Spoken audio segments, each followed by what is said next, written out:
আপনি হচ্ছেন আজকের সেলিব্রিটি, পুরা এলাকাবাসী তো জানে। অলরেডি অলরেডি সবাই খবর পেয়ে গেছে ফেসবুকের মাধ্যমে।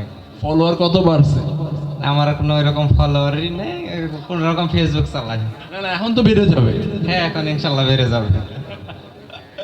আচ্ছা, সাদিয়া মান আমাকে অনেকক্ষণ ধরে জিজ্ঞাসা করতেছে যে হাবিব ভাই যখন প্রথম শুনলো যে উনি ফ্রিজটা কিনে 10 লাখ টাকা পাইছে, ওনার অনুভূতি কি ছিল?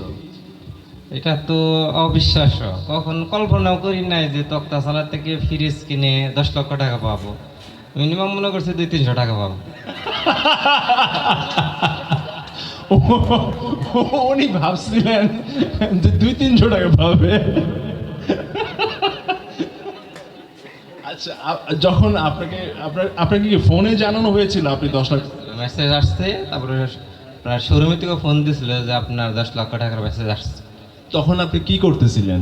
বাড়িতে কাজ করতেছিলাম, কি কাজ করতেছিলেন? ফ্যামিলির কৃষি কাজ করতেছি। আচ্ছা, ফ্যামিলিতে কে কে আছে আপনার? মা আছে, বাবা আছে, বড় ভাই আছে, আমার ওয়াইফ আছে, একটা ছোট কন্যা সন্তান আছে। সবাই একসাথে থাকেন? তো ফ্যামিলির অনুভূতি কি ছিল? সবাই বিশ্বাস করছিল? না, প্রথমে বিশ্বাস করে নাই, তখন পরে যখন দেখছে যে না সত্যি হয়েছে, মেসেজটা আসছে, তখন শোরুম থেকে যখন বলছে সত্যি হয়েছে, আপনার আনুষ্ঠানিকভাবে 11 তারিখে দেওয়া হবে, তখন বিশ্বাস করছে। বাহ, গ্রেট। আচ্ছা, আর একটা গোপন কথা জানতে চাই, এই টাকা দিয়ে কি করবেন? এটা তো এখন ওই হয় নাই, টাকাটা অ্যাকাউন্টে আসলে তখন হয়তো প্ল্যান করা হবে। আমার পাসপোর্ট করা আছে, হয়তো বিদেশ যাওয়ার সম্ভাবনা আছে।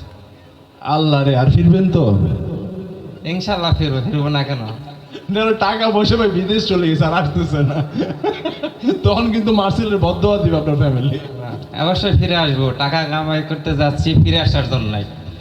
আলহামদুলিল্লাহ, আলহামদুলিল্লাহ। আমরা চাই এই যে একটা দায়িত্ববোধ, যে আমি আমি খালি প্রোডাক্ট কিনলাম না, বা আমি প্রোডাক্ট শুধু সেল করলাম না, এই যে কাস্টমারের হয় না যে এই ধরনের অফার কিন্তু একজন মানুষের জীবনটাই চেঞ্জ করে দিতে পারে। আমি দোয়া করি আপনার যে ইচ্ছা, সেই ইচ্ছাটা পূরণ হোক, আপনার স্বপ্ন পূরণ হোক, আপনার ফ্যামিলির স্বপ্ন পূরণ হোক। আপনাকে অনেক অনেক কংগ্রেচুলেশন। আপনাকে অনেক ধন্যবাদ, আপনার অনেক নাটক দেখে খুব ভালো লাগে। আচ্ছা, দাঁড়ান না। উনি কেমন অনেক করলো? খুশি হয়েছে, এত বড় একটা উপহার পাবো কল্পনা করেনি যে বেকার আছি এই অবস্থায় এত বড় উপহার পাবো, আমাদের স্বপ্ন পূরণ হবে, এটা কখনো কল্পনা করি, আমিও করিনি, ও করেনি। অনেক খুশি হয়েছে। মাশাআল্লাহ, মাশাআল্লাহ। ওয়াইফ কিন্তু লাকি আছে আপনার। দোয়া করবেন।